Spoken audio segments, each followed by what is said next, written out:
다양한 질병의 증상을 놓치는 경우가 많이 있다는 것이 기계에 의존했을 때 오는 한계점이라 할 수 있습니다.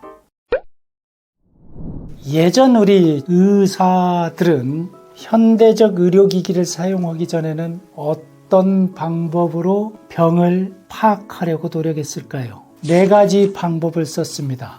첫째, 보는 겁니다. 바라본다 해서 망진이라고 합니다. 환자가 들어오면 환자의 화색을 보고 체형을 보고 골격을 보고 그 사람의 걸어오는 모습, 또 그 사람이 특정 부위가 균형이 잡혀 있는가 또는 무너졌는가 하는 시각을 통해서 진찰하는 법을 망진이라고 합니다. 두 번째 방법은 듣는 겁니다. 듣는다 해서 들을 문진이라고 합니다. 환자가 걸어왔을 때 숨소리, 환자가 이야기했을 때 기운이 있나 없나, 또는 숨이 차서 끊기나 이런 것들을 보는 겁니다. 또 기침을 한다면 기침, 콧물을 훌쩍거린다면 콧물을 훌쩍거리는 것까지, 또 몸에서 나타나는 삐걱거리는 소리, 이런 모든 소리, 이런 소리를 들을 때 이걸로 질병을 추측한다 해서 문진이라고 합니다. 또 하나 문진이라고 합니다. 같은 문의라는 글자를 쓰지만 한자에서는 물을 문자입니다.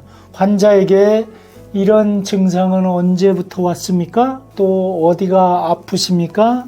아플 때 그런 차이는 무엇입니까? 식사는 잘 하십니까? 계속 물어서 정보를 얻고 진찰하는 데 활용하는 방법을 문진, 물어서 살피는 겁니다. 마지막으로 절진이라고 해서 만지는 겁니다. 아픈 부위를 눌러보는 거죠. 특정 부위를 만지는 겁니다. 대표적인 게 배를 눌러보는 복진이라고 있습니다. 또 한의학에서 가장 유명한 것 맥진이라고 있죠. 결국은 보고 듣고 묻고 만져서 환자의 상태를 살펴서 증상들을 파악을 한 후에 이거를 어떤 체계로 해석을 해서 어떤 진단을 내릴 것인가가 의학 공부였다는 것입니다.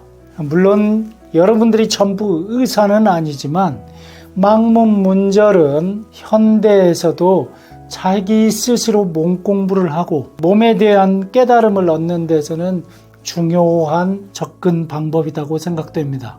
현대의학에서도 막문문절은 매우 중요한 진찰법입니다. 이걸 소홀히 하고 기계에만 너무 의존하다 보면 편협되게 진단을 해서 실제 가지고 있는 다양한 질병의 증상을 놓치는 경우가 많이 있다는 것이 기계에 의존했을 때 오는 한계점이라 할 수 있습니다. 꼭 여러분들이 의사가 아니어도 어떤 내 몸의 상태를 파악할 수 있고 초기에 어떤 대처를 할 것인가 하는 지혜를 얻을 수 있을 것입니다. 순환톡톡이었습니다.